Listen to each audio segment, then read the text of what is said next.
Bienvenidos a esta su Iglesia Presbiteriana Divino Salvador. Soy el pastor Antonio Alatorre y vamos a seguir con nuestra serie de Corintios. Habíamos interrumpido las grabaciones por problemas técnicos, pero ahora vamos a continuar. Entonces estamos viendo versículos de Corintios, ya vamos en el capítulo 6, llevamos un año en estos 6 capítulos, versículos del 4 al 6, el mensaje se titula Juzgando entre hermanos. Ya habíamos visto otro mensaje sobre juzgar, se llamaba Juzgando las cosas. Habíamos visto que es posible determinar si algo es bueno o malo delante de Dios, que eso se llama juzgar, y en base a eso exhortar, reprender, ayudar, lo que sea. Ahora vamos a hablar, es un mensaje importante, porque vamos a hablar cómo debe ser el juzgar adentro de la iglesia, cómo debe ser la disciplina dentro de la iglesia, y cómo cuando alguien hace algo malo dentro de la iglesia, o que conocemos que es un hijo de Dios, ¿qué tenemos que hacer? ¿Ok? Vamos a estudiar eso. Vamos a leer primero 1 Corintios 6 del 4 al 6, que dice lo siguiente: si pues tenéis juicio sobre cosas de esta vida, ¿ponéis para juzgar a los que son de menor estima en la iglesia? Para avergonzaros lo digo, pues que no hay entre vosotros sabio ni aun uno que pueda juzgar entre sus hermanos, sino que el hermano con el hermano pleitea en juicio, y esto ante los incrédulos. Vamos a quedarnos ahí, vamos a ver estos mismos versículos. Algunos de estos ya los vimos la vez pasada que estudiamos Corintios, pero los vamos a ver desde otra óptica el día de hoy. Pero antes vamos a hacer una oración, les pido que me acompañen por favor. Señor, te damos gracias esta mañana por tu infinita misericordia. Gracias, Señor, por todas las cosas que nos permites vivir hoy. Te pido, Señor, que bendigas grandemente a los hermanos que están aquí presentes, a todos los asistentes. Te pido, Señor, que aquellas personas que no se han convertido a ti puedan convertirse, Señor. Te pido por aquellos hermanos que estén débiles en su espíritu, que tú los fortalezcas, y te pido por el resto, Señor, para que tú puedas ser de gran bendición con tu palabra. Háblanos a esta congregación el día de hoy, Señor, en el nombre del Padre, del Hijo y del Espíritu Santo. Amén. Bueno, pues vamos a comenzar.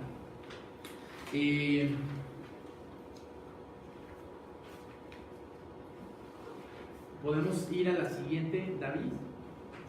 Ok, eso es lo que vamos a estudiar hoy. Vamos a estudiar cómo debe ser el sabio que juzga y pone a los hermanos en paz, en el buen sentido, o sea, que ya están quietos, sino en el sentido de que haya paz entre dos hermanos que se pelean. Y vamos a estudiar cómo debe hacerse, ¿no? Vamos a estudiar cómo debe hacerse. Número 1.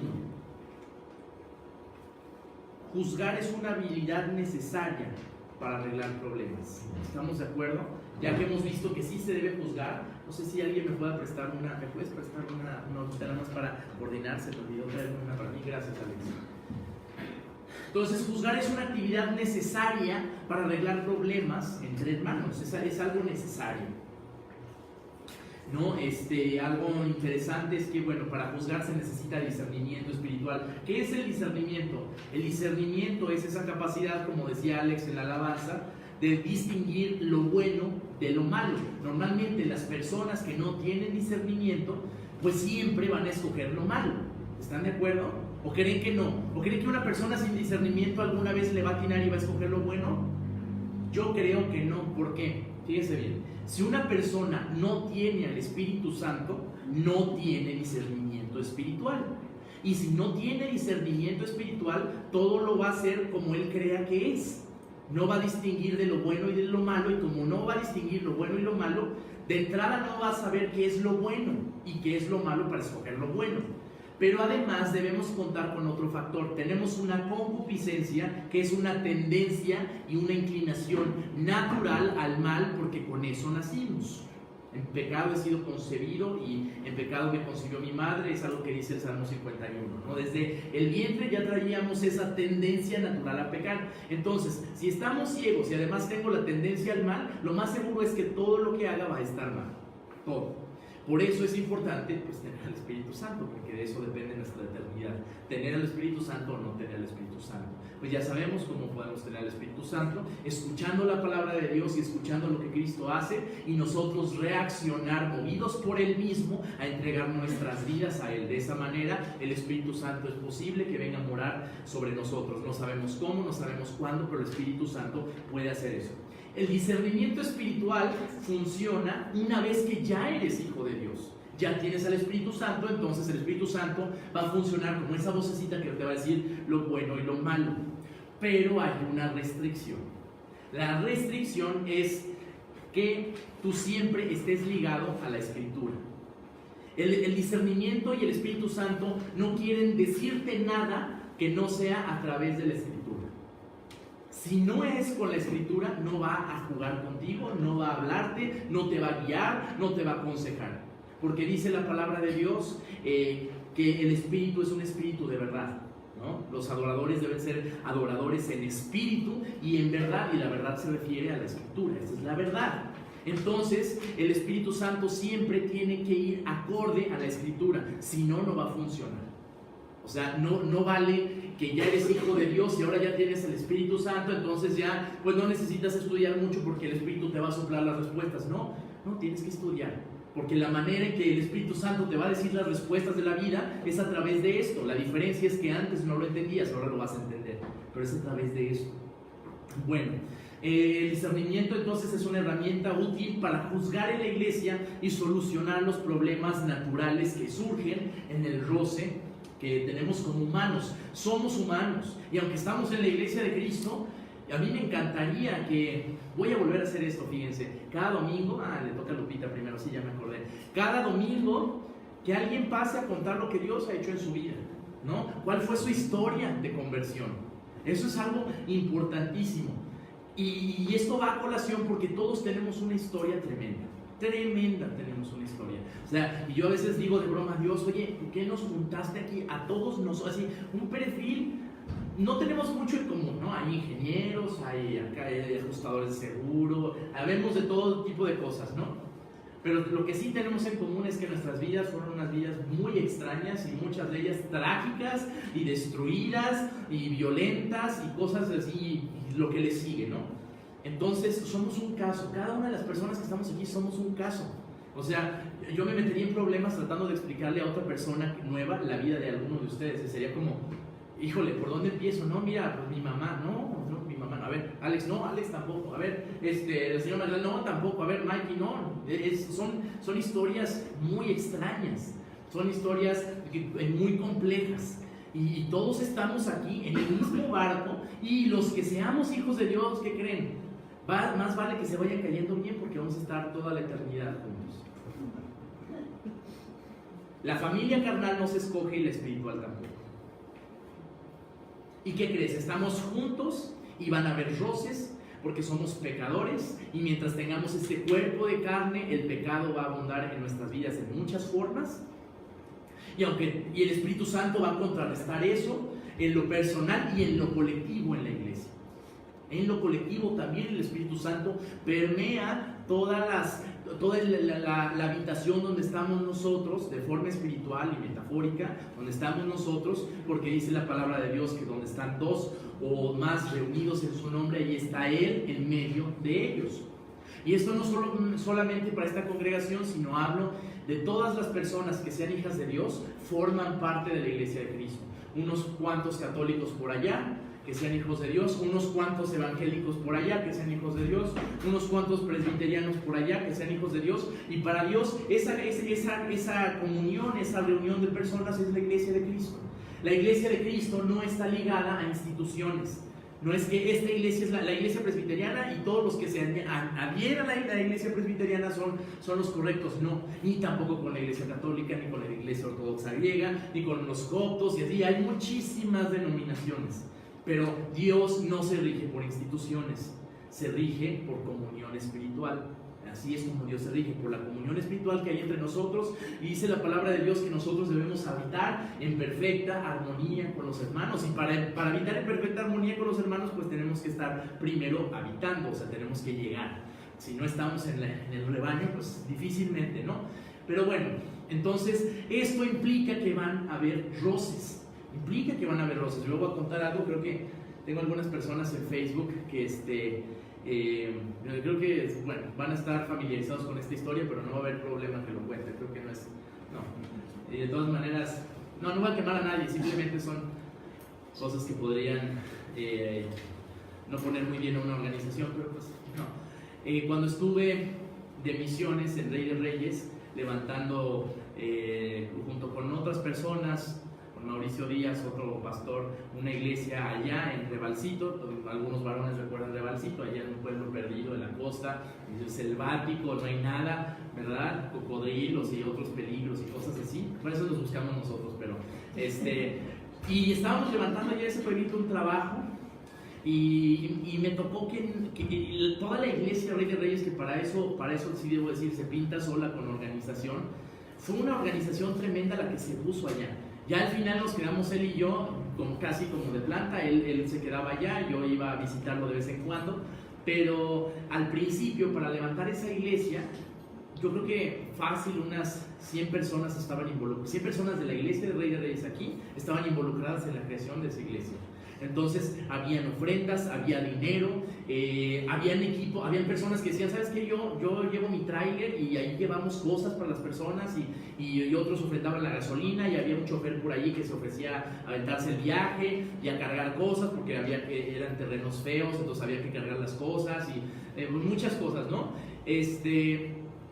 Y hubo uno de esos viajes, llegamos a ir casi cada 15 días, yo iba cada 15 días, otros iban cada fin de semana, y hubo un viaje donde íbamos muchísimos, yo creo que íbamos más de 60, de hecho llegamos en camiones, y otros llegamos en carros aparte, ¿no? Y en ese viaje la idea era agarrar el centro de salud rural y empezar a ayudar a las personas. Vinieron unos médicos norteamericanos, ¿no? Súper capaces, con sus regalando medicinas, traían las medicinas gratis y máquinas así, incluso unas se quedaron en la aduana, no, venían súper preparados. Y a mí me tocó organizar el centro de salud, o sea, como que ir pasando a los pacientes y que los médicos atendieran, ir haciendo los papelitos. Y hubo otro grupo que se dedicó a construir, y hubo otro grupo que se dedicó a ayudar a los hermanos, o sea, íbamos muchísimos. Nunca había visto cristianos pelearse como esa vez. Entre todo el estrés y toda la organización, el solazo, 45 grados y la sed no, porque ese lugar íbamos en junio, no, era un solazo espantoso. Yo no me peleé tanto, pero casi todos, no, yo no me peleé tanto. No, es que eso no está bien. Fíjense que casi nunca me he peleado con un cristiano desde que soy cristiano, así, bien, pelear, solo con uno, solo recuerdo uno. Y después, gracias a Dios, me permitió arreglarlo. Yo antes no arreglaba las cosas, nada. Era súper peleonero. Y una cosa es decir la verdad y otra cosa es pelear, ¿no? Pero en ese momento recuerdo, los que estaban dirigiendo yo no estaba dirigiendo eso, los que estaban yo solo seguía órdenes. Los que estaban dirigiendo ese viaje en la vida común, uno de ellos es gerente de una empresa así millonaria, o sea, y gente de mundo, ¿no? Entonces acá querían hacer las cosas igual como en el mundo, y fue un despapalle. Y por eso dice la Biblia, hierro con hierro se abusa, que significa que el estar en constante contacto en un hermano con otro, van a surgir fricciones. Todo va para eso. Cuando Pablo dice gracia y paz, 1 Corintios capítulo 1 versículo 3, ¿verdad? 3. Cuando Pablo dice gracia y paz a vosotros, en sus cartas dice, Pablo, qué hermoso, ya bájale, como que vayan en paz, hermanos. No, lo decía con justa razón. Se aventaban unos viajes. Pablo incluso se peleó con Bernabé y con Silas y con Demas, se separaron. ¿Por qué? Porque una vez que entras en un viaje misionero, una vez que entras en la vida cristiana en colaboración con otros, ya deja de ser todo de rosa, y entonces van a haber fricciones. ¿Y cómo como cristiano ahora vas a solucionar esas fricciones? Y el mensaje de esto es claro. En el mundo te puedes pelear y te has peleado toda la vida y así ha sido, y a lo mejor ha sido tu forma de defenderte y está muy mal, ahora eso tiene que cambiar. Pero no debe pasar eso por ningún motivo dentro de la iglesia, de ninguna manera. Nuestro hermano Alejandro en 2 domingos, si Dios quiere, cuando yo no esté, va a hablar de eso, del amor entre hermanos. Si ustedes siguen leyendo en Corintios, dice, ¿no te es mejor sufrir el agravio? ¿No es mejor el aceptar ser defraudado y llevar eso y que el otro quede bien y tú tengas la culpa? Eso es mejor, ya, cállate y acepta el ser defraudado. ¿Por qué? Porque Cristo enmudeció y no abrió su boca. Si hubo una injusticia hecha en el universo, fue contra Cristo. Y dice Isaías 53 que Él se cayó. No estaba repelando y que mis derechos y que esto y que el otro. Es una actitud cristiana. una actitud de Cristo, el realmente dejarse de muchas cosas. ¿Sabes? Es importante eso. No, el mundo te dice que no seas dejado. El mundo te dice eso. Mira, no siempre es bueno responder. No siempre es bueno responder. A veces tienes que dejarte. Y hay reglas. Una de ellas, por ejemplo, es: si alguien se mete con tu familia, tú tienes que defender a tu familia. Porque la Biblia dice que libres al prójimo si está en peligro de muerte, al prójimo. Pero si te pegan a ti, te tienes que dejar.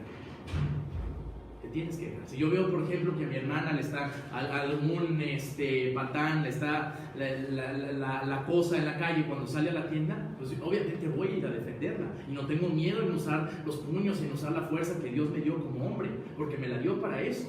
Y evitar a toda costa eso, ¿no? En la violencia. Pero si es necesario, lo voy a hacer, porque eso es lo que Dios quiere. Pero si alguien viene y me pega, me tengo que dejar. Me tengo que dejar. Dice, pon la otra mejilla. No está jugando, está diciendo que pongas la otra mejilla. Así debe ser. Si alguien se mete con tus padres, tienes que defenderlos a capa y espada. Se meten contigo, que pégame otra. Pégame otra. Porque dice la Biblia que el amor cubrirá multitud de faltas. A una persona dura y recia, así dura y recia, tú le contestas con el mismo fuego, se vuelve algo espantoso. Va a haber un problema, desastres, tragedias. Una persona dura y recia que te odia, tú le contestas con amor, se deshace. Se deshace. No sabe qué hacer. Porque no está acostumbrada a eso, porque está acostumbrado al odio y a la vorágine de este mundo. Pero cuando le contestas como Cristo le contestaría, con firmeza, pero con tranquilidad y amor, se deshace. Eso da testimonio de Cristo, y eso es lo que debemos hacer aquí. Debemos propiciar un ambiente digno de hijos de Dios. Hace meses que empezamos con esta nueva idea en la iglesia, que es volver a las sendas antiguas y todo eso. Y yo sé que a lo mejor más de algunos se preguntó, ¿por qué no tenemos más personas en la iglesia? Y un pastor me dijo, mira, ustedes deben tomar la responsabilidad de hacer que la iglesia sea una iglesia digna de recibir a los hijos de Dios. Porque como dice Hechos capítulo 2, y Dios añadía cada día a los que tenían que ser salvos. Entonces, si va a venir alguien, ustedes tienen que estar preparados para hospedarlos espiritualmente, para que haya suficiente alimento espiritual, para que haya reuniones, para que haya consejeros. Y parte de todo eso, de esa preparación, es que entren a una iglesia donde el amor de Cristo se perciba honesta y genuinamente entre todos. Es parte de eso. No podemos exigir. ¿Quiénes somos para exigir que Dios nos mande gente? Cuando hemos llegado a estar peleados, enemistados, y la iglesia aquí ya ha tenido su historia en eso, desde hace muchísimos años ha tenido esa historia. Hay personas que se han ido, que llegaron a causar divisiones, pero esta iglesia sí tiene su historia con divisiones entre personas, egos y cosas así tontas, ¿no? ¿Cómo debe ser aquella persona? ¿Cómo debe ser aquel sabio que juzga a la iglesia? ¿Cómo debe ser? ¿Cuál es el método a seguir para juzgar en problemas entre hermanos en la iglesia? Esos son los dos temas. En el versículo 4 y 5 nos damos cuenta que el que juzga en la iglesia tiene que ser sabio y calificado, porque Pablo reclama a los corintios que pusieron a encargarse del caso al de menor estima, y no lo está menospreciando, simplemente está diciendo que es la persona con menos madurez espiritual, es a la que pusieron para juzgar el caso. O sea, si hay un caso en la iglesia donde hay problemas, si alguien tiene que tomar la iniciativa, no se puede parar el que nunca se disipula. No puede hablar el que es inconstante en asistir a la iglesia. No puede hablar el que tiene muchos asuntos a tratar en su casa. No puede hablar el que no tiene un testimonio ni adentro ni afuera. No puedes hacer eso. Por un lado sí puedes juzgar, pero por otro lado hay formas de juzgar. Tienes que tener un testimonio firme. Es decir, tienes que hablar bien de Cristo con tu vida, si no, no puedes participar en eso. Cualquier cristiano maduro puede participar en el proceso de disciplina de la iglesia, pero es la obligación de los miembros del ministerio. Otra vez, por ejemplo, aquí miembros del ministerio, pues están los de la alabanza, por el momento está Jarnia, Brandon y Brian, ¿no? Pero ellos son jóvenes, ellos todavía son niños, y aunque yo estoy seguro que Dios los ha llamado, necesitan una preparación, porque dice la Biblia que a ninguno impongas las manos con ligereza, o sea, no unjas a nadie con ligereza, y 2, que no pongas a los nuevos, a los neófitos, para que no se envanezcan, ¿no? Siempre los más jóvenes tienden a tener los mayores problemas porque psicológicamente y neurológicamente la imaginación de un ser humano aumenta muchísimo en la adolescencia.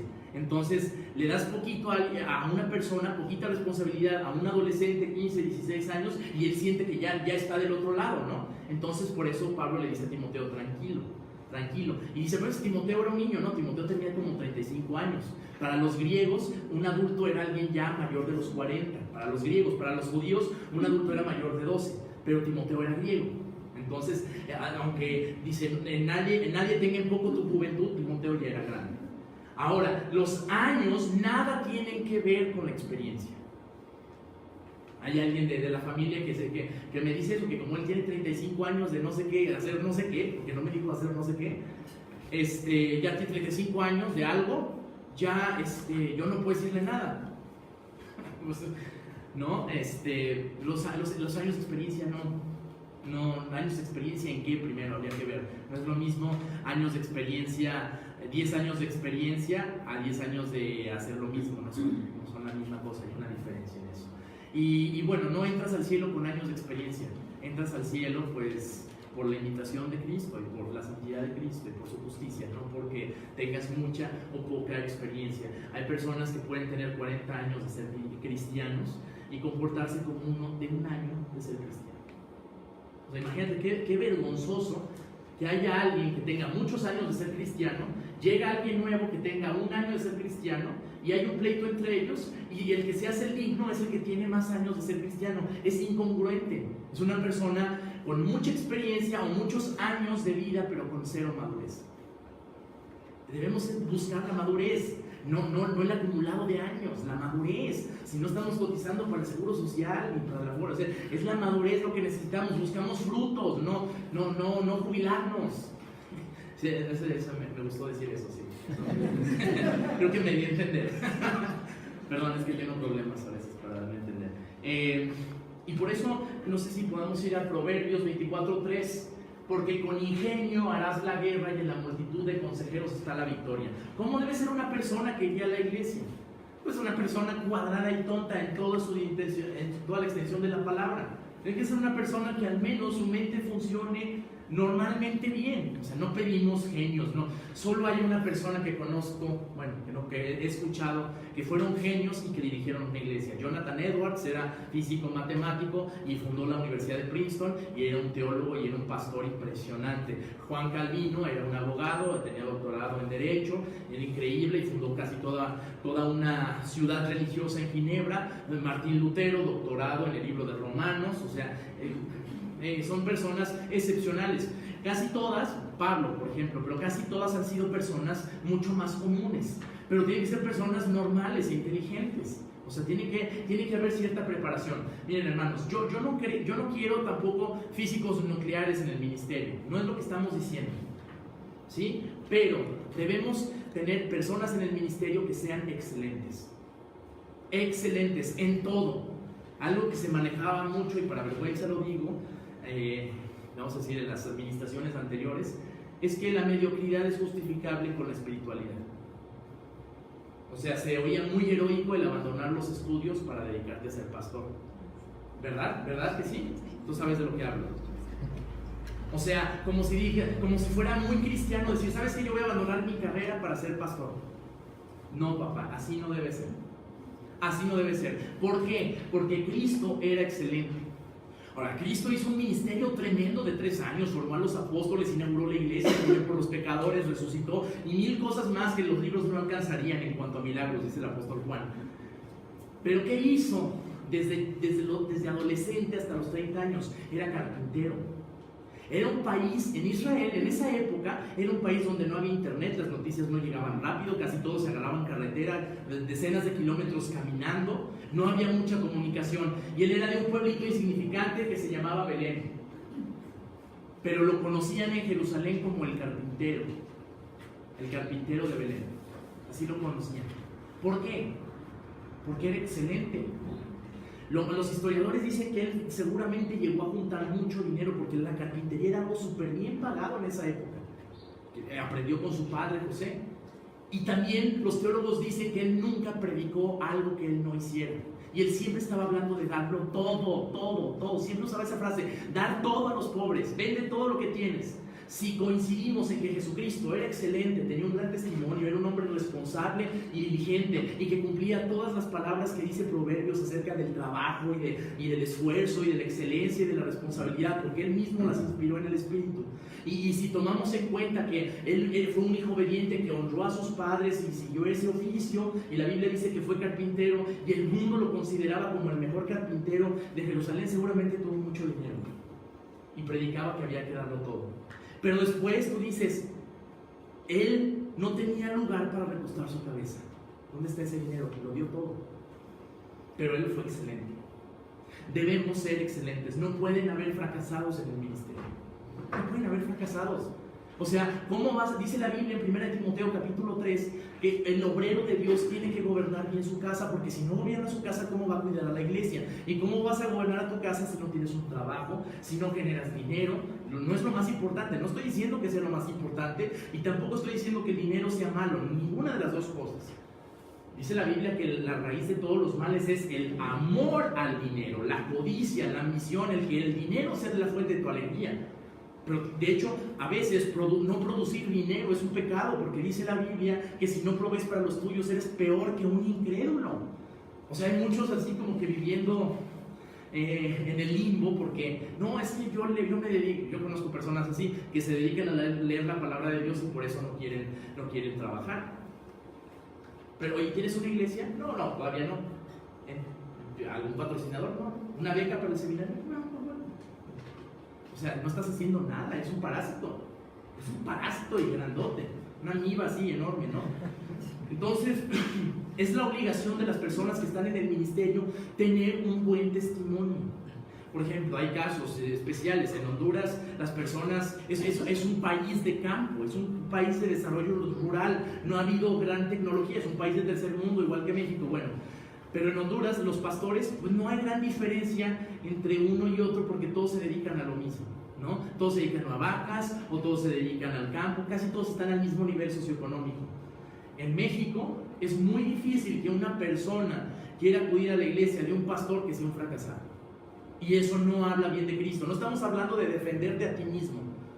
No nos predicamos a nosotros mismos. Tu testimonio es lo que tu vida habla de Cristo. Entonces, ¿cómo vas a hablar acerca de responsabilidad, de obediencia y de diligencia y todo lo que dice Proverbios si tu vida material o tu vida en el trabajo es un fracaso?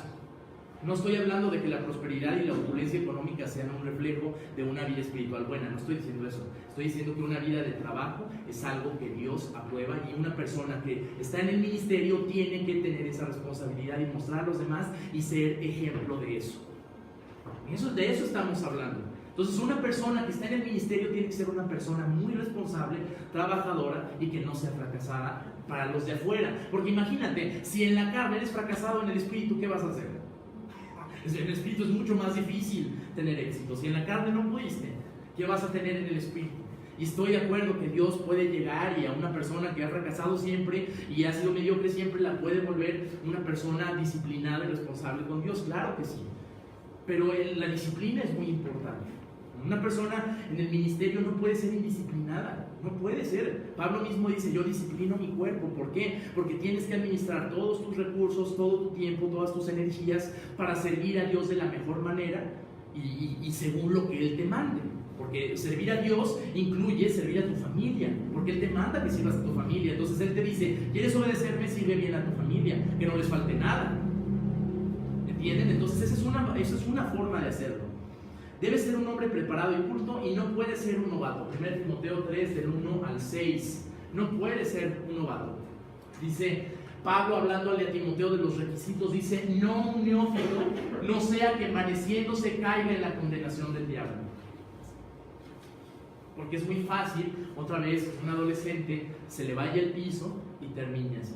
Hay ejemplos de personas llamadas muy jóvenes. Jeremías tenía como 12 años cuando Dios lo llama y le dice: yo te escogí antes del mundo y te di por profeta a las naciones. Y le dice Jeremías: soy niño, Dios, soy niño, ¿yo qué voy a hacer? Soy niño.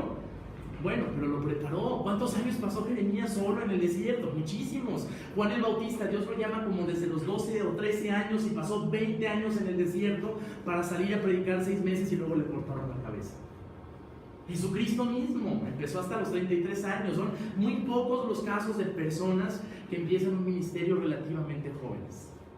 Son pocos los casos. Pablo más o menos estima que empezó como a los 27 años, ¿no? Y así. Entonces no puedes ser una persona nueva. Eso no significa que no puedas dejar personas jóvenes, como aquí tenemos algunos, que se estén preparando para servir. Y parte de prepararse para servir es estar en el ministerio, pero con una supervisión, con una preparación y con mucha disciplina. O sea, debemos evitar que la indisciplina y la mediocridad del mundo lleguen a la iglesia. Si en el mundo te estás acostumbrado que para ir a un ensayo de cualquier grupo musical puedes llegar a la hora que se te pega la gana, aquí no, el ensayo de la alabanza es otra cosa, es para el Dios vivo, aquí no puede ser así. Y debemos meter ese estándar que es lo mínimo aceptable. Debemos tener también un buen testimonio dentro y fuera de la iglesia. 1 Timoteo 3:7 dice: también es necesario que tenga buen testimonio de los de afuera, para que no caiga en descrédito y en el lazo del diablo. Ahora, esto es algo truculento, porque van a haber muchas personas que te van a odiar, y muchas personas afuera te pueden odiar mintiendo, o sea, diciendo cosas que no eres. Para esos casos tú tienes que estar listo para ir a enfrentar y decir: a ver, ¿qué estás diciendo que yo hago? No, nada. Estaba hablando a mis espaldas. O esto, no, es un malentendido, pasó esto y lo otro. Perfecto. Pero fuera de esos dos casos, donde alguien esté diciendo algo incorrecto sobre ti, tienes que tener un testimonio bien de los de afuera. O sea, las personas de afuera deben decir: no, este hombre a lo mejor me cae mal, a lo mejor habla muy duro la palabra de Dios, pero lo respeto, porque pues es coherente con su vida, con lo que hace afuera, en su trabajo, todo eso. Para saber cómo está tu testimonio, pregúntale a tus compañeros de trabajo. Pregúntale a tu familia, que no es cristiana, pregúntale a tus amigos, ¿no? Si tú vas con los amigos de un hermano y: oye, ¿cómo es David? No, ese David es el alma de la fiesta, es re borracho, viene a todos lados, ¿no? Dices, no tiene buen testimonio de los de afuera. Lo quieren mucho y es parte de ellos, pero no es un buen testimonio de los de afuera. O podría ser el caso contrario. Podría él no ser agradable a los de afuera y también tener un mal testimonio. No, es que se nos robó y se fue. Es un mal testimonio. Debemos tener cuidado del mal testimonio. Una persona en el ministerio que va a juzgar a la iglesia tiene que tener eso de fondo, respaldando como una evidencia de que el Espíritu Santo está sobre él. Debe tener también discernimiento espiritual para saber lo que es bueno y lo que es malo, y es lo que hablábamos. Me fui. Debe tener autoridad moral y hacer lo que predica. O sea, debe ser coherente. Palabra fiel: si alguno anhela obispado, buena obra desea. Pero es necesario que el obispo sea reprensible, marido de una sola mujer. De hecho, se precisa que lo ideal es que esté casado, sobrio. Sobrio es que lo que tiene que hacer lo haga, que sea coherente, prudente, decoroso, hospedador, apto para enseñar. O sea, las intenciones no son suficientes, ¿eh? Tener el Espíritu Santo no es suficiente para enseñar. Tienes que ser lleno del Espíritu Santo, que es una cosa muy diferente a tener el Espíritu Santo, es algo más. Tienes que conocer tus dones espirituales. Y 3, tienes que ser apto para enseñar. Si no eres apto para enseñar, aunque tengas el Espíritu Santo, no prediques nada, porque el Espíritu Santo no va a usarte si no eres apto para enseñar. Entonces mejor quédate callado y ponte a estudiar hasta que estés apto. Y les pongo el ejemplo de Erasmo, que es el pastor de la Sierra Gora allá. Él tiene 85 años y él se detiene cuando sabe que tiene que estudiar algo y deja de enseñar, y dice: y la última vez que fui me dijo: ahora sí, ya estoy listo para ir a enseñar a un pueblito que está lejísimo, de 50 kilómetros. Tiene 85 años. Ya estoy listo, ya me preparé. Y así se agarra sus tiempos, estudia y otra vez ya está listo. Bueno, entonces eso es un ejemplo, ¿no? Vamos al siguiente versículo. Debe tener discernimiento espiritual. O sea, imagínate un líder en la iglesia, un maestro, un anciano que no tiene discernimiento, que no sabe lo que es bueno y lo que es malo. Que llegue un hermano y te diga: oye, ¿y si hacemos aquí pues un programa de televisión, así, y lo transmitimos, y que sea como el baile de la iglesia? ¡Ah, sí, sale! Eso, no tienes idea de lo que es bueno y lo que es malo. O hay iglesias que son iglesias talleres. ¿Han visto esa? Iglesias taller, que en la tarde dan cursos de computación, inglés, termina tu prepa. En la mañana cursos de costura, de esto, del otro. O sea, no está mal hacer algo así, y tampoco está mal de vez en cuando, pues si tenemos el lugar y pues, nos ha costado tanto trabajo tenerlo, pues usarlo, no está mal. La iglesia no es el lugar, la iglesia es la reunión de los hermanos. Podemos tener discernimiento. No podemos volver esto en otra cosa que no sea el lugar para reunión de la iglesia. ¿Se dan cuenta? Hay que tiene que decir algo. No, mira, esto, vete aquí al café y ahí lo haces les pides permiso, o vete a tu casa y ahí lo haces, ¿no? Debe haber alguien con discernimiento, que no se crea todo lo que le digan, que cuando venga un hermano a decirte algo del otro, sí, de verdad está haciendo eso, ya va contra el otro. No. El hombre que va a juzgar a la iglesia tiene que tener discernimiento para, me estás diciendo esto, que lo vas a sostener, ¿eh? Y con mucha sabiduría ir a investigar, no acusar qué pasó con otra persona. Y luego carearlos. Y los demás, tú estás mal. El discernimiento, tú estás mal. Arrepiéntete, pídele perdón, lastimaste a tu hermano, ¿no? Etcétera, etcétera, etcétera. Debe poner en oración a cada miembro de la iglesia, conociéndolo y velando por él. Juan 10:3 dice, siguiente. A este abre el portero y las ovejas oyen su voz y a sus ovejas llaman por nombre y las sacan. Está hablando del buen pastor. Un pastor verdadero lo que hace es que debe conocer el nombre de todas sus ovejas. Y aún más allá, debe estar enterado de lo que les pasa. ¿No? Hace unos años que murió mi padre y que otras personas tomaron por así decirlo, el liderazgo de la iglesia, de que le preguntaban a mi mamá, a ver, cuéntanos la vida de todos. ¿Por qué no vas a conocerlos mejor? ¿Qué te parece? Nombres, delitos y pecados, toda la lista. No, Señor, ve a conocerlos. ¿Por qué no los conoces mejor? Eso sí está mal, juzgar de antemano, sin fundamento de causa, sin conocimiento de causa. Ve a conocerlos. Pregúntales por qué están pasando, explícate por qué no vienen tal día y por qué otros días sí vienen, o por qué llegan tarde. Ya cuando estés bien informado y bien enterado, entonces ya puedes empezar a tomar una determinación. Sabes que esto es bueno y esto es malo. Debes conocer, un pastor debe conocer a su iglesia. Hay sacerdotes que tienen, quién sabe, 500 personas en sus parroquias. ¿Cómo vas a conocer algo así? Y hay una regla no oficial que me enseñaron a mí en el seminario que dice esto: tú debes tener como máximo el número de personas en tu iglesia de los que te puedes aprender su nombre y aprender por lo que están pasando. Y si con algunos tienes más contacto que con otros, tienes que tener muy en la mente por qué están pasando. ¿Cómo vas a orar por los hermanos si no sabes por qué están pasando?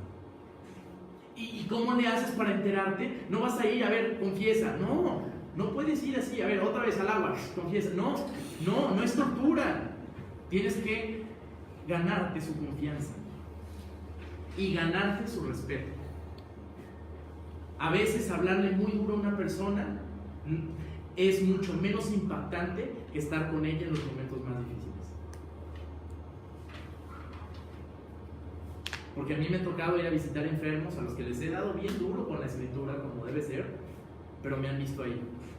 Entonces ellos dicen, sí me ama. Me lo dicen no por molestar, sí me ama porque está aquí.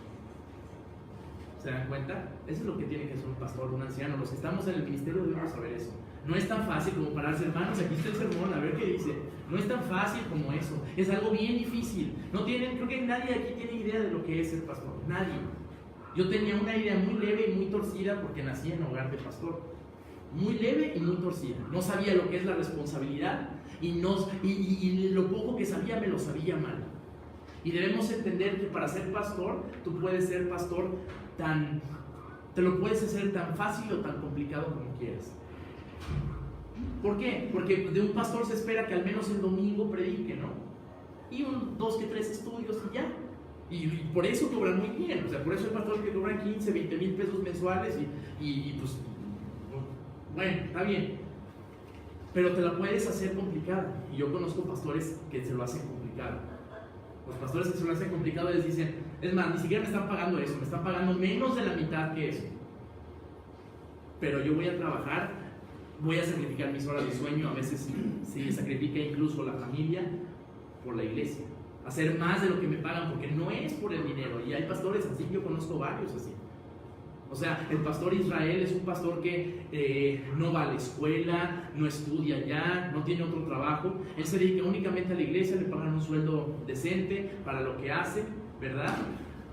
Pero él se duerme, consigue hacerse una agenda donde se duerme hasta las 2 de la mañana y se levanta a las 6 todos los días a trabajar para la obra de Dios. Ya sea que esté en hospitales, ya sea que esté haciendo nuevos discipulados, discipulando pastores, levantando otra iglesia, ayudando aquí y allá, estudiando por horas la Biblia, dando clases de lunes a domingo.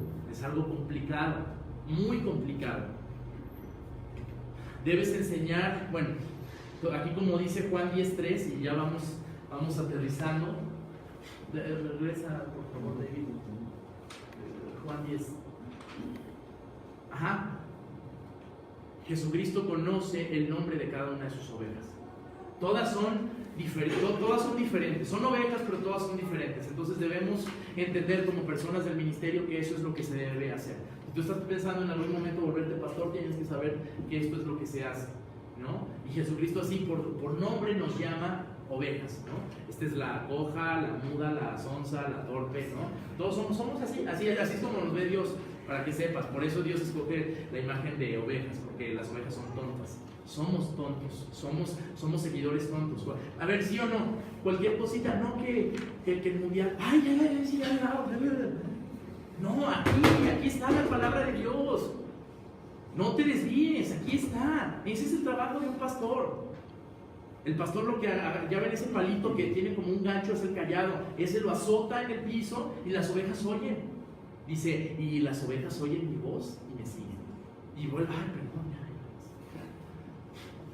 Hebreos 13:17, obedeced a vuestros pastores y sujetaos a ellos, porque ellos velan por vuestras almas como a quienes han de dar cuenta, para que lo hagan con alegría y no quejándose, porque esto no es provechoso. Y dice, ellos velan por vuestras almas. Es decir, cuando tú ya estás dormidito, bien preocupado porque no has puesto tu confianza en Dios, el pastor está a las 2 de la mañana, después de haber hecho todo lo que tenía que hacer para su propia vida, orando por ti.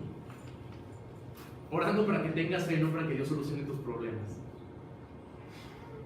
El pastor debe enseñar con autoridad, debe demandar y no pedir permiso, tener un compromiso con la verdad. O sea, los siervos de Dios no le piden permiso a las personas de la iglesia. ¿Cuándo has visto un pastor pedirle permiso a las ovejas? Oveja, ¿puedo llevarte por aquí? No. Entonces Pablo le está leccionando a Timoteo, le dice, esto manda y enseña. No dice, mira Timoteo, si alguien no está de acuerdo, vas a hacer un consenso, toda la iglesia, vas a hacer una urna y vas a poner 4 opciones y cada quien va a escribir en su papelito la que quiera y eso predicas. No, esto dice, manda y enseña. Y nadie tenga en poco tu juventud y órale.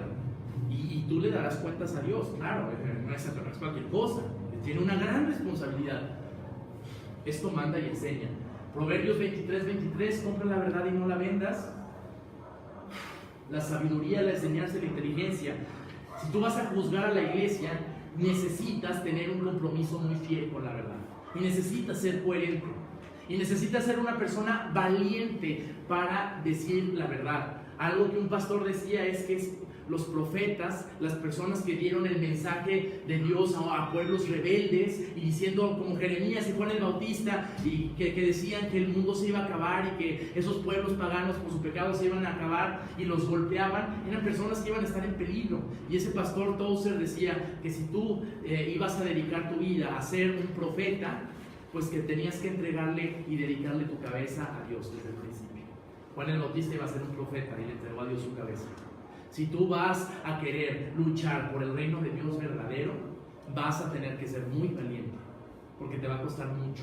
Si estás en una iglesia y en una doctrina muy light, donde no te preocupes, miras una oración para recibir a Cristo y entregarle tu vida y ya va a estar en tu corazoncito y todo muy bien, pues todos van a querer. Con un poco de labia, por favor, todos van a querer. Claro, está en la iglesia llena, o no estaba más o menos llena hace 3 años. Había gente afuera sentados, algunos hacían hasta su picnic ahí con sus sombrillas y su carpita y casi se les faltaba vender refrescos y una hielera. Estaba así. ¿Cuál es el evangelio verdadero? El evangelio verdadero es el que te demanda valentía. Dices, ¿por qué voy a necesitar ser valiente con el evangelio verdadero? Pues porque te va a ir como en feria. Porque el evangelio verdadero no consiste en, Dios te ama mucho y te va a dar todo lo que quieras. No, consiste en esto. Dios te ama y mandó a Jesucristo para que te arrepientas de todas tus cochinadas. Y si tú no te arrepientes, va a venir el juicio más espantoso sobre tu vida por toda la eternidad. Nadie quiere oír eso. Y te van a creer.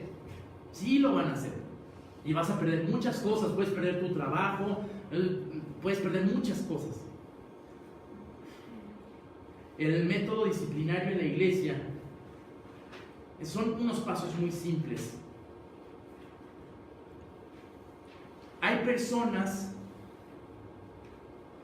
o sea, hay mucho que juzgar dentro de la iglesia, pero básicamente son 3 grupos. O sea, yo como pastor me entero de muchas cosas sobre ustedes, muchísimas. No sé cuáles sean ciertas, no sé cuáles no. No sé de esas que son ciertas cuáles son mentiras. A veces vienen de fuentes confiables, a veces vienen de fuentes no tan confiables. No sé. Me entero de muchas cosas. Más o menos Dios me ha dado algo de colmillo, que no es precisamente discernimiento, porque crecí en una iglesia comiendo, desayunando y cenando con los problemas de casi todos, de muchos que ya no están y de muchos que sí están aquí. Entonces, ya es fácil más o menos de no es mentiroso, ya sé quién está haciendo las cosas mal ahí. Es una herramienta, el colmillo, vamos a decir. No es porque sea lobo, no estás haciendo eso. La serie de brujas, no. No, eso es un chiste local del estudio de apostasía del jueves. No. Entonces, más o menos hay fuentes, hay gente que dice cosas de otros y, híjole, fulanito ya anda haciendo estas cosas. No, y siempre hay cristianos deductivos. ¿Cómo son estos? Que basados en un hecho incierto ya sacan una conclusión. Vi a fulanito aquí en López Mateos y en Periférico. Se fue al table ese que está por ahí, te da el santo diseño y dices, no, eso no es lo que... No, a ver, ¿de qué es lo que te consta? Porque fíjate muy bien, vas a hablar de alguien más. ¿Qué es lo que te consta? No puedes afectar a los demás nada más por el morbo y el saborcito del chisme. Eso es reprobable delante de Dios. Dice la Biblia, no andarás chismeando entre tu pueblo. Y si vas a decir algo de otro hermano, ¿para qué lo dices? O sea, ¿para qué? ¿Para qué lo vas a decir? Ahora, sé que hay cosas que tengo que tratar como pastor en la vida de las personas. O sea, a mí algo que no me gusta, nunca quise ser pastor, de verdad. Pueden preguntarle a mi mamá, fue lo último en mi vida que hubiera escogido en la carne ser pastor. No. ¿Y saben qué es lo que más me repatea de ser pastor? O sea, como gajes del oficio, tener que meterme en la vida de la gente. Me repatea, me choca en la carne. No me gusta hacer eso, porque siempre sale el típico ingrato miserable que dice esto. ¿Y tú qué te metes? ¿Qué te importa? Velo por tu alma, hijo, entiende, vienes a mi iglesia, entiende eso, siempre aparece lo mismo, y todavía se enojan y te dicen de cosas. Bueno, ¿no? Es algo normal, son gajes del oficio, pero también hay límites. Hay 3 grupos de personas, los del discipulado. Yo no me meto, es la regla que yo tengo, la regla que me enseñaron y la regla que veo en la escritura. Yo me meto hasta donde me dejen meterme. El domingo yo predico para todos y espero que el saco se lo pongan todos y que las piedras, y que todos, miren, no quiero que se lleven las piedras, quiero que así como que si fuera, que las cachen, descalabrense. O sea, yo no predico en abstracto, así como, hay una supuesta iglesia que llega tarde y llegan todos la mitad a las 11. No, esta iglesia la mitad llegan a las 11. Pues es para esta iglesia, si no me iré a otra. ¿Entienden? El domingo es para eso. El domingo es para todos nosotros, que nos sirva a todos, aprovechen, que nos confronte a todos. Pero yo no me puedo ir en lo personal el domingo. Si yo quiero ir más allá, ustedes me tienen que dejar. Ustedes me tienen que dejar. Yo no voy a llegar, oye, fulanito, a mí se me hace que cuando te metes a tu cuarto, yo no voy a hacer eso. Pero puedes entrar en un círculo donde la comunicación es mayor y la confianza es mayor. Por ejemplo, los del discipulado. Los del discipulado son personas que vienen, o el discipulado de doctrina del jueves, o los que toman un estudio en casa, que hay personas que toman estudio en casa. Entonces es mucho más fácil en casa, cuando estamos hablando de la palabra de Dios, que ya no estoy hablando yo como un monólogo, sino que los demás están compartiendo lo que están pasando, y es mucho más fácil decir, no, mira, te equivocas, aquí dice la escritura esto, y tú estás haciendo esto y esto. Estudio de varones es igual, estudio de mujeres, ahí aplica el discipulado. Entonces ahí puedo llegar más lejos, Los de la asamblea del domingo es lo que les digo. Entonces esto es parejo para todos. Y los que piden consejos, esto es muy raro. Casi todos son unos expertos en sus vidas. Tenemos este es como que la iglesia de los expertos. Casi nadie pide, sí hay, no digo que no, sí hay quienes piden consejos, pero casi nadie pide consejos. No sé si es porque me ven chavo, no sé, totalmente válido, muy tonto, pero válido. Porque se supone que sí. ¿Por qué? Porque si tú vienes a esta iglesia y no crees que el pastor está siendo usado por Dios, pues vete a otra. Para que, si tú no respetas al pastor, vete a una donde te edifique. Y no digo que esté siendo eso, que sea algo malo eso, No, a lo mejor Dios te quiere en otra iglesia, podría ser. Claro, las motivaciones de por qué quieres irte a otra iglesia son lo que cuentan. Porque quieres ir a hacer lo que tú quieras y no ser confrontado, bueno, ahí te estás yendo por rebeldía, es otra cosa. ¿Se dan cuenta? Yo puedo llegar tan lejos como ustedes me lo permitan, pero yo voy a hacer mejor mi trabajo si ustedes colaboran con eso. ¿Y saben cuál es la barrera entre unos y otros? Es más, entre que otro hermano te exhorte a ti, no necesariamente el pastor, ancianos, maestros, otro hermano, es el orgullo. Esa es la barrera. ¿Qué me vas a venir a enseñar a mí? Esa es, digamos, que el letrero de la escuela de Satanás. ¿Por qué? Porque como no vas a aprender nada nuevo, no vas a crecer, te vas a quedar estancado y todos van a crecer y tú vas a ser un enano. Una persona soberbia no sirve para nada porque no es enseñado. Eso me lo enseñaron. Me lo enseñó una persona, se lo enseñó el pastor Kenton Wood, que es un hombre con mucho liderazgo, que estuvo en el ejército de Estados Unidos, con mucho carácter, y él me dijo eso: si tú eres soberbio no vas a aprender nada y no vas a servir para nada. Tienes que buscar siempre aprender todos los días. Importantísimo. Debemos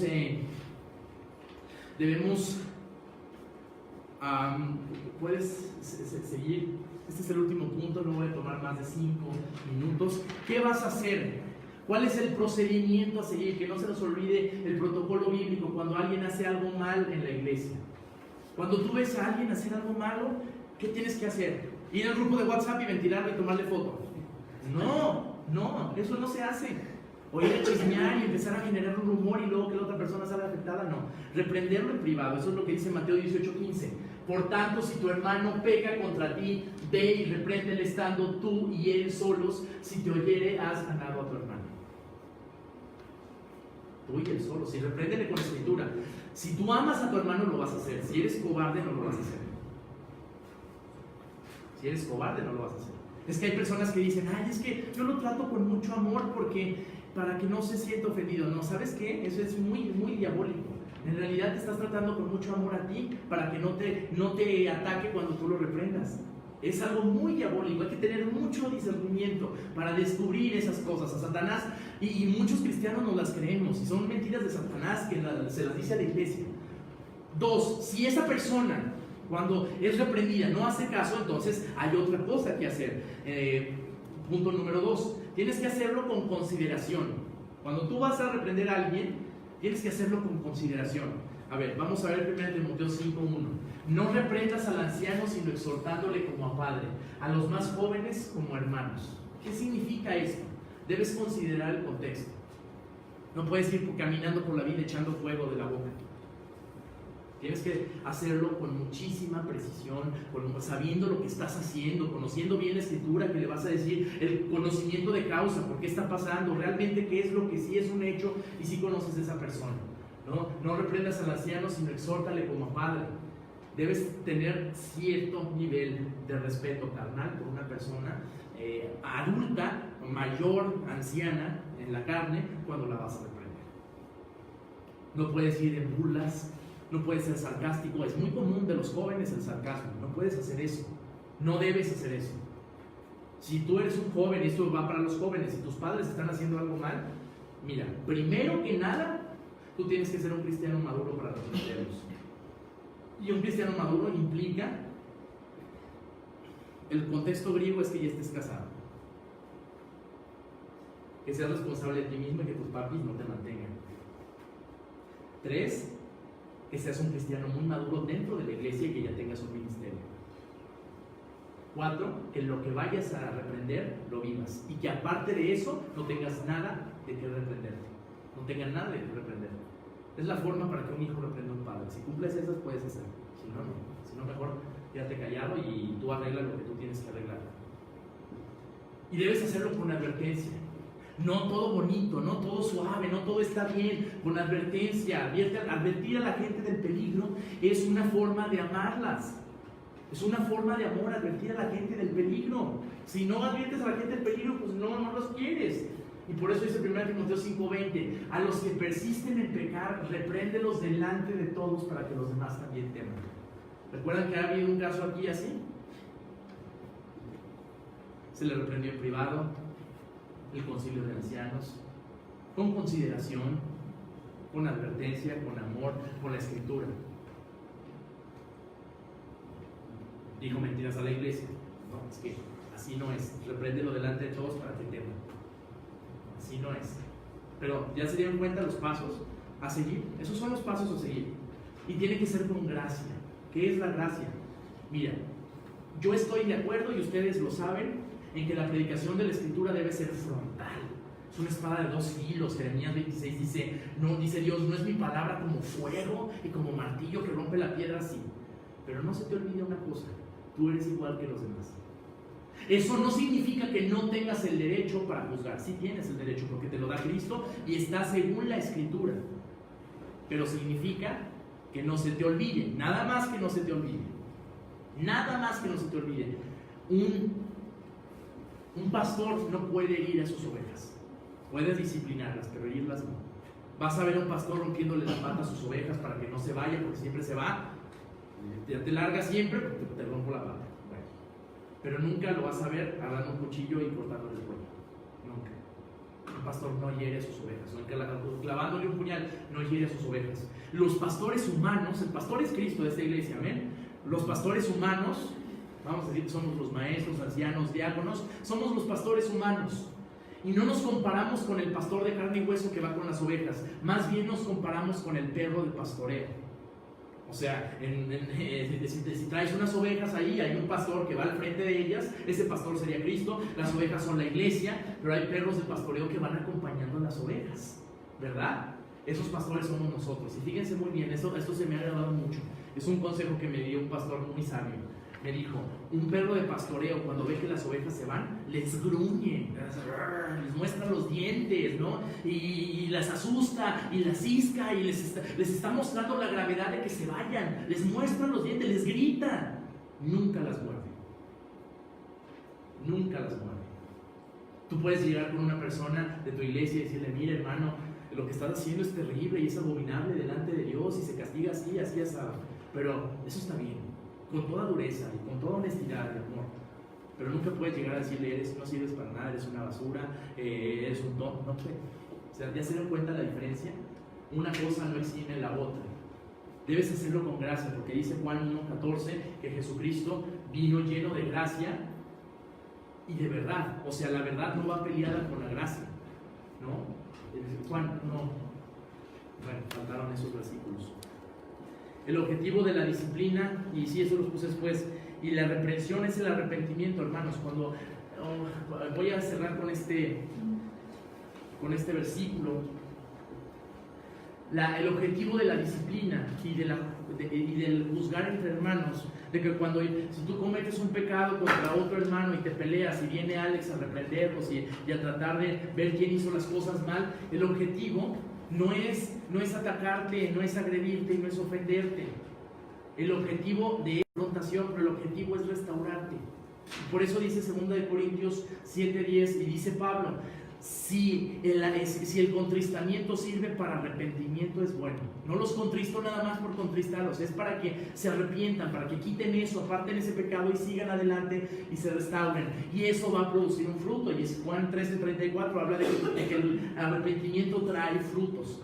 Entonces debemos aprender a ser ovejas, no aprender a ser ovejas. Necesitas reprensión. Necesitas reprensión. Necesitas reprensión. ¿O hay alguien que no necesita reprensión? Estoy seguro que muchos hemos tenido en mayor o menor medida disciplina. Yo estoy seguro que a muchos nos ha faltado, por así decirlo. Piensa en tu vida, a lo mejor no tuviste a alguien que realmente te disciplinó como debió ser. Ahora sujétate. Sujétate a Dios. En la iglesia hay pastores, hay maestros, tienes que sujetarte a lo que se establece. Sujétate a la escritura, que sea, aprende a obedecer. Yo pasé 23 años de mi vida haciendo lo que se me pegaba la gana. Cuando mi padre falleció, ahora tenía ganas de obedecer. Trágico, ¿no? Trágico. Y miren que las órdenes de mi padre no eran fáciles de cumplir. Era un hombre muy intransigente, muy duro, pero duro, de verdad. No tienen idea ustedes, no se imaginan nada, pero nada. Y tenía ganas de obedecerlo cuando se murió. ¿Saben qué hice? Busqué hombres viejos en el buen sentido. Está bien ser viejo, está bien. Cuando has vivido bien, Kenton Wood, Rigo Álvarez, hombres de éxito en el mundo, hombres que amaron a Dios, Al Shepard en la iglesia, y todo lo que me decían lo hacían. Obedecer y obedecer. Yo iba allá a la selva, nunca me imaginé que yo iba a ser alguien allá. Lo que me decían, para mí, mi trabajo era mover cajas y cargar cosas. Mover andamios, cargar postales, ese era mi trabajo. Yo no me sentía digno ni siquiera de predicar. La primera vez que me dijeron, mira, da consejería a esta persona drogadicta, pues me salió natural, pero yo no me consideraba en eso. Pero mi trabajo simplemente era seguir órdenes. ¿Saben qué? Aprendí a obedecer. Debes aprender a obedecer o estás perdido. Y si no eres un hijo obediente, no eres agradable delante de Dios. Empieza obedeciendo en tu casa, sujétate a tu esposo, obedece a tus padres. Y si eres un hombre y te gusta que tus hijos se sujeten a ti, y te gusta que tu esposa se sujete a ti, ven a la iglesia y haz lo que tienes que hacer como hombre, y sé un hombre adentro de la iglesia, y toma tu responsabilidad y toma el ministerio. Y haz lo que tengas que hacer para tener el ministerio. Y entonces vas a ser un hombre obediente y completo. Amén. Vamos a orar. Señor, te damos gracias esta mañana por tu preciosa palabra. Te pido, Padre, por favor, que tú nos puedas bendecir con más de tu palabra. Te pido que uses a Jessy la próxima semana que va a venir. Te pido, Señor, por favor, por todos mis hermanos y por las personas que se congregan aquí, Señor, los asistentes, amigos, compañeros. Te pido, Señor, por favor, los bendigas ampliamente con tu palabra, quebrantes nuestros corazones, nos des esa convicción del Espíritu, Señor, de lo que tú eres en nosotros. Te pido, Señor, que nos lleves con bien en el nombre de Cristo. Amén. Voy a dar un par de anuncios rápidos y le voy a pedir a